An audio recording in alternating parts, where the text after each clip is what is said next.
Vocês já ouviram falar sobre o jogo do tigrinho, que é assim que ele é chamado popularmente, né? O jogo online do tipo caça-níquel promete ganhos em dinheiro, mas é contra a lei de contravenções penais, que considera crime os jogos de azar em que o ganho ou a perda dependem da sorte. Um empresário aqui de Alagoas observou que os seus funcionários estavam todos enrolados, a grande maioria, com esses jogos. Prestem atenção na reportagem do nosso X da Notícia, Ivan Lemos. Vamos ver. As figuras coloridas fazem os olhos dos apostadores brilharem. A promessa é de dinheiro fácil. A pessoa baixa o aplicativo pelo celular. Se 3 imagens aparecerem iguais na tela, o apostador ganha um prêmio. Só que o jogo do tigrinho, como é chamado, virou motivo de preocupação. Este empresário afirma que descobriu funcionários pedindo antecipação de 13º salário, de férias e até empréstimos para apostar. Começamos a conversar com essas pessoas e entender o que é que estava acontecendo. E pasmem a conclusão que nós chegamos. 90% desses funcionários estão envolvidos com jogos eletrônicos. O jogo é uma espécie de caça-níquel, acontece de forma virtual. Como todo caça-níquel, não existem garantias de receber esse dinheiro. É o que afirma esse advogado criminalista. Não há previsibilidade e há casos, eu já vi em reportagens policiais, de que as pessoas vencem e não recebem os valores. Pode parecer um jogo simples pelo celular, mas, segundo a lei, quem investe no jogo do tigrinho está participando de um esquema de contravenção penal. A pessoa pode ser detida e pagar multa. Isso porque, segundo a legislação brasileira, esse tipo de jogo se assemelha a um bingo clandestino. A mesma proibição que se aplica ao caça-níquel físico também se aplica ao tigrinho, que é um caça-níquel digital. E no Brasil, a Lei de Contravenções Penais, que é o Decreto-Lei 3688/41, ele proíbe em seu artigo 50 explorar ou manter jogos de azar.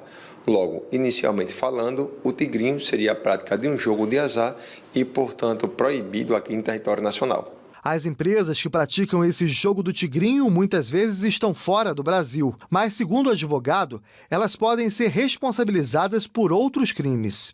As operações que acontecem no Brasil, algumas já aconteceram por conta desta prática, não é nem só voltada apenas ao jogo do tigrinho.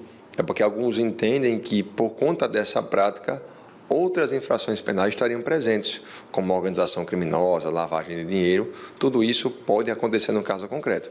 Mas, claro, é preciso afirmar que não só pode ser responsabilizado por quem explora esse jogo, mas também aquelas pessoas que participam, persuadindo as pessoas, gravando vídeo para que venham a praticar essa contravenção penal.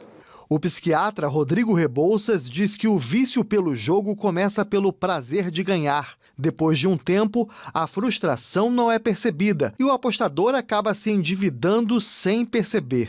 Quando a gente fala, de transtorno do jogo ou jogo patológico, a gente tem que pensar em jogos que envolvem aposta, Então, o jogo patológico é essa perda, no controle, nessa capacidade, na atividade do apostar. Então, o paciente ele começa a apostar de uma forma desmedida, ele começa a perder bens para financiar essas apostas e se coloca cada vez mais em situações de dívidas. E aí ele pode começar a mentir para os familiares, mentir para empregadores, para que ele possa ter dinheiro e omitir seus déficits, suas perdas, para continuar apostando. Números, desenhos que só enganam quem aposta. Dinheiro que no começo aparenta lucro, mas que pode levar a pessoa ao fundo do poço. Por isso, é importante a família estar sempre atenta e não incentivar.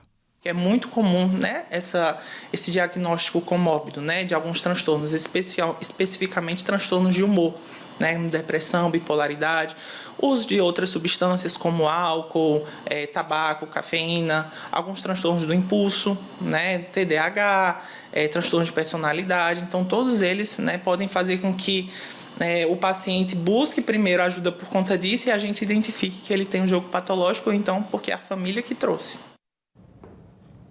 É uma situação complicada. Do mesmo jeito que tem pessoas com familiares que estão envolvidos com o alcoolismo, ou com a questão das drogas, ou os psicotrópicos, também tem pessoas vivendo momentos terríveis, pessoas que vendem coisas em casa, que perdem o emprego, e foi por isso que o empresário, Rafael Tenório, trouxe à tona essa situação, porque ele encontrou, inclusive, funcionários que já têm na empresa dele há mais de 20, 25 anos, e eram pessoas íntegras, trabalhadoras, honestas, e começaram a perceber que no RH e no financeiro, pedindo antecipação de 13º, antecipação disso, daquilo, outro, e aí como foi uma quantidade grande de pessoas fazendo isso, ele achou estranho e foi procurar saber na reunião do conselho da empresa para saber o que está acontecendo. E ouviu, inclusive, do RH e dos psicólogos da empresa, de que essas pessoas estavam endividadas com jogos de azar, esses online. E aí ele resolveu, então, fazer esse alerta para que todo mundo comece a prestar atenção. Um risco grande. O advogado, doutor Leonardo de Moraes, também passou essa situação de que é aquela maquininha de caça-níqueis que tantas vezes são apreendidas pela polícia por contravenção penal, que, aliás, ainda é uma pena muito leve nesse país, não é? Mas agora eles conseguiram fazer o seguinte, burlar. Já não faz na parte física, fazem na parte digital e conseguem, inclusive, entrar na mão de todo mundo, na casa de todo mundo, através dos celulares. Um risco grande. Atenção para você, atenção para os filhos e para todas as pessoas, tá? Tem gente que está perdendo até, inclusive, a questão da saúde mental por conta dessa situação desses joguinhos. Fiquem atentos.